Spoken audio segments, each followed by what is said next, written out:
Before time took its first breath, before earth, air, fire, water, or sky existed, there was only the vast, boundless, luminous, silent ocean of Satya, pure, unmanifested truth.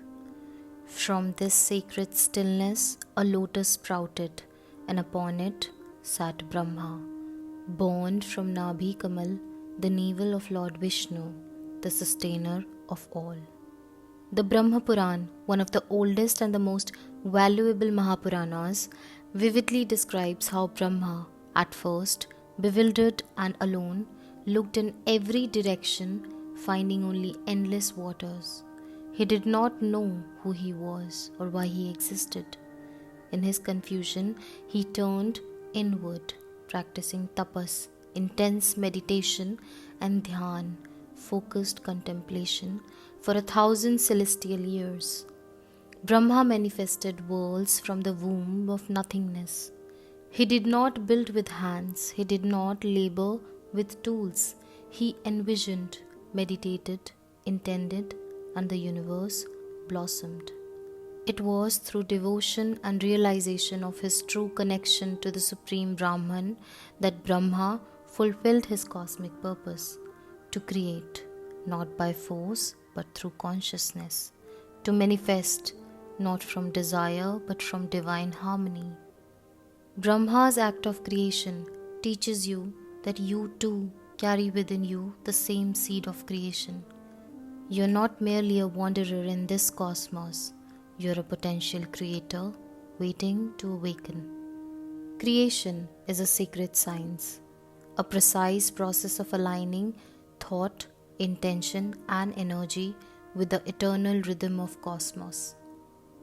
Brahma manifested the 14 worlds, the devas, the rishis, the oceans, the mountains, the directions, and the very principles of life itself, not through chaotic effort, but through vision anchored in faith, discipline, and surrender, revealing the secret of Brahma. Every soul carries within it the same creative spark. Every being is capable of becoming a creator. You are not born merely to survive in a broken world. You are born to create new worlds from the power of your spirit. In this sacred exploration, we will uncover how Brahma manifested existence and how you too can tap into that cosmic process by mastering focus, clear vision, sankalpa, pure intention, and selfless action. Fearless action can turn your dreams into reality, just as Brahma turned silence into stars. If Brahma could birth the universe from the void, imagine what universes lie sleeping inside you, waiting for your command to awaken. Creation is not a privilege of the gods, it is the destiny of the awakened soul. In this video, we shall understand how we can follow the footsteps of the first creator Brahma and remember what it means to be divine. Understand your nature. Brahma Puran emphasizes that Brahma created the universe because he remembered that he was a spark of the infinite Parabrahman, Supreme Consciousness. In Srimad Bhagavatam, Canto 2, Chapter 9, Verse 5, it is mentioned, Sa adi devo jagatam paro guruhu swadhishnyamasthaaya sisrikshyaikshata tamnadya gachad drishamatra sammatam prapanch nirmana vidhiryaya bhavet. Lord Brahma, the first spiritual master, supreme in the universe, could not trace out the source of his lotus seat, and while thinking of creating the material world, he could not understand the proper direction for such creative work, nor could he find out the process for such creation. Before creating anything, Brahma had to first realize his purpose. He realized and accepted that I am born of the Supreme. I am an instrument of cosmic will. Therefore, the understanding of you not being merely human but a manifestation of divine consciousness is necessary to create your reality. Creation starts with identity. It starts with embracing and accepting your individuality, seeing yourself as a creator, not a victim. Each being, when it defines itself, must have its own awareness of its own true nature and truth. In other words, every individual spirit must be aware of itself. Spiritual individuality means that each person or spirit is a center of both self-awareness and universal awareness.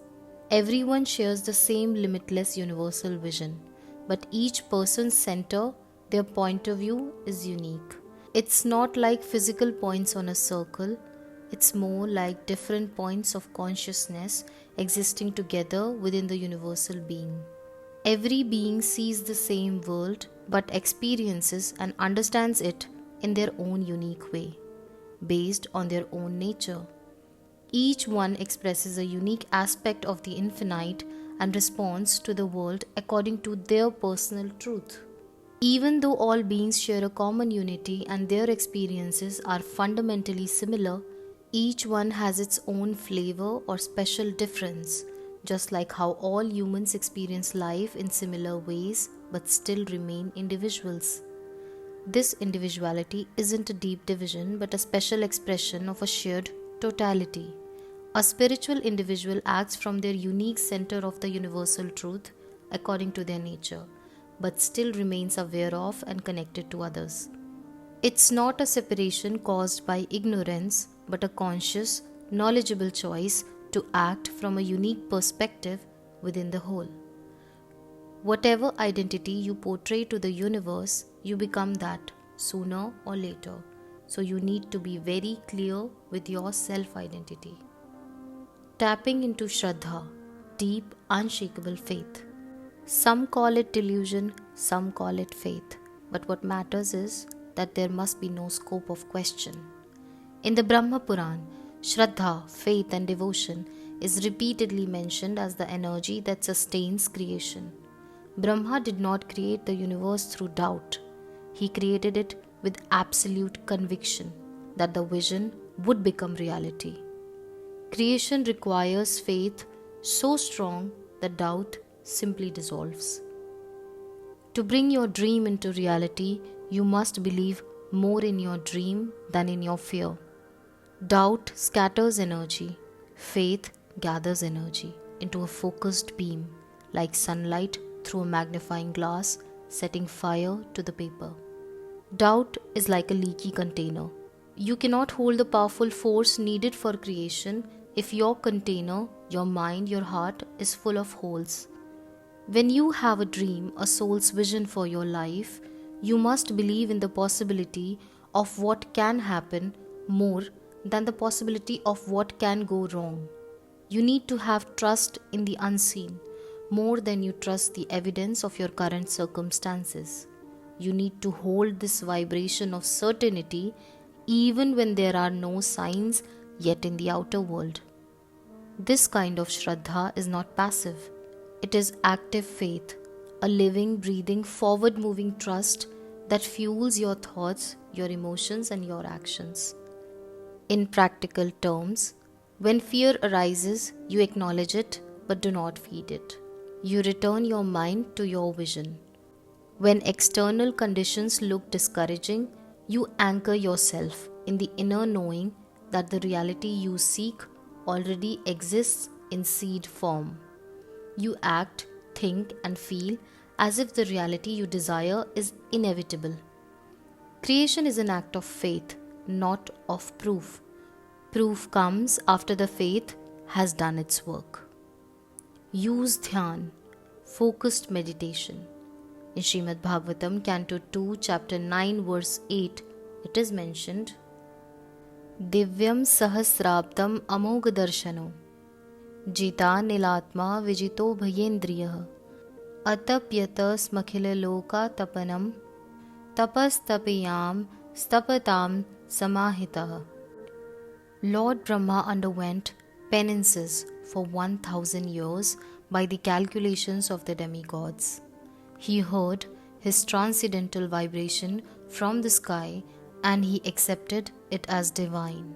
Thus he controlled his mind and senses, and the penances he executed were a great lesson for the living entities. Thus he is known as the greatest of all ascetics. This translates to creating space for clarity through silence, reflection, and focused intent. When we quiet the mind, we open ourselves to the guidance of the universe. Like Brahma, who created in accordance with divine will, our manifestations are most powerful when we align with the higher energies of the universe. The Brahma Puran describes why swan is the vehicle of Brahma. Swan is a white bird.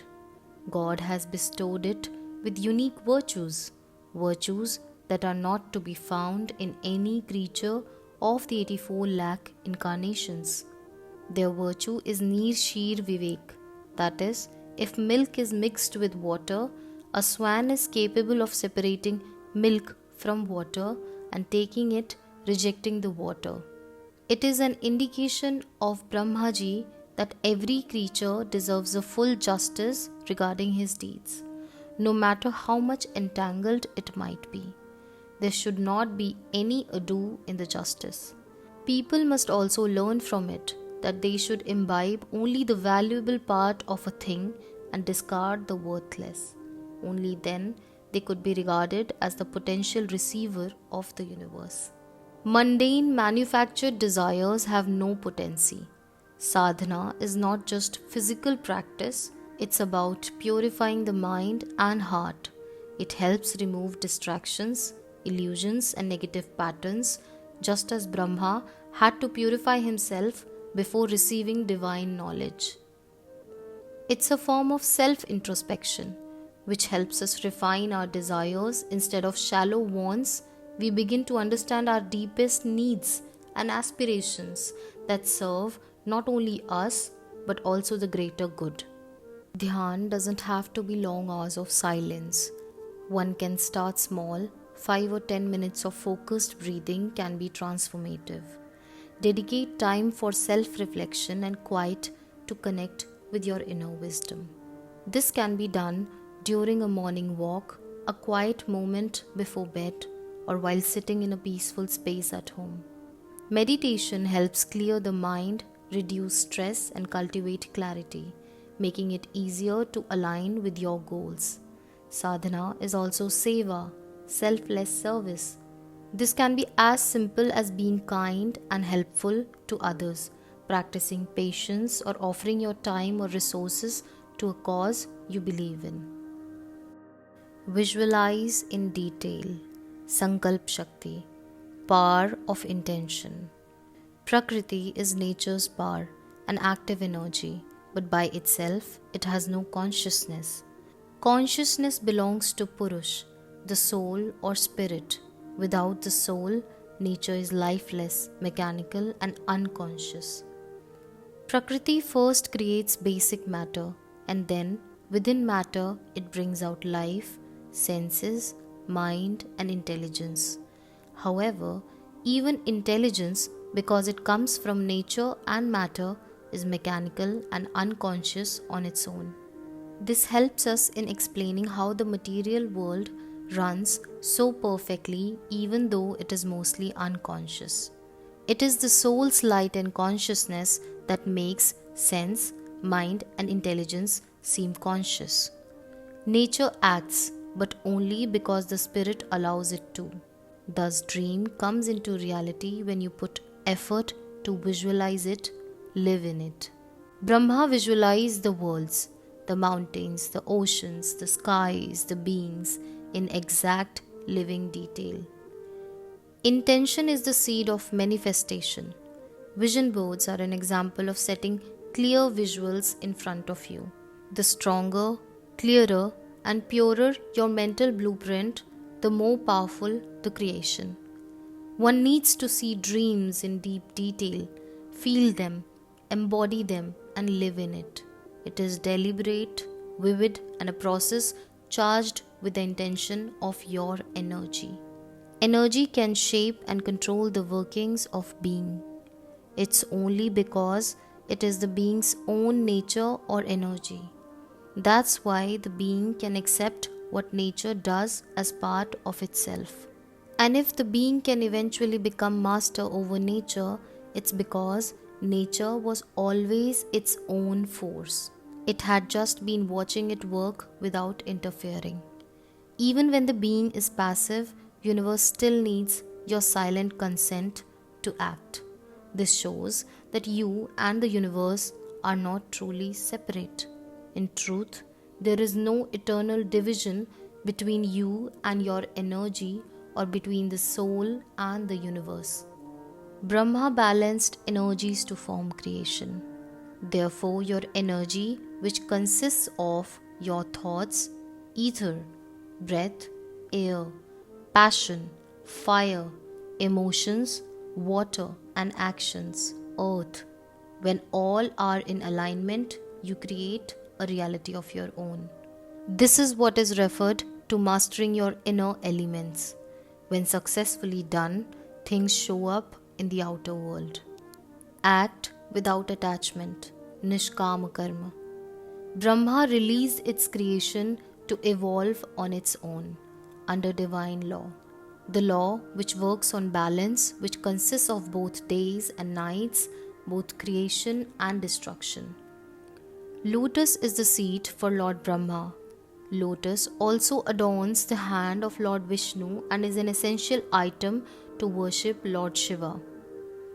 Everyone knows that the lotus grows from dirt, swamp, which teaches us that despite of being born of dirt, each of us have the capability to be as pure as possible.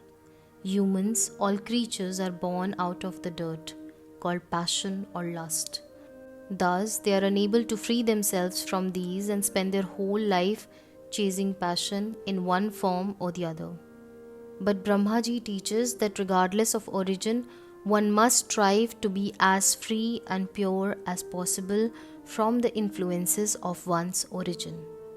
It is also important to understand when we hold on to our desires too tightly or approach them from a place of lack, we block the natural flow of energy, creating resistance.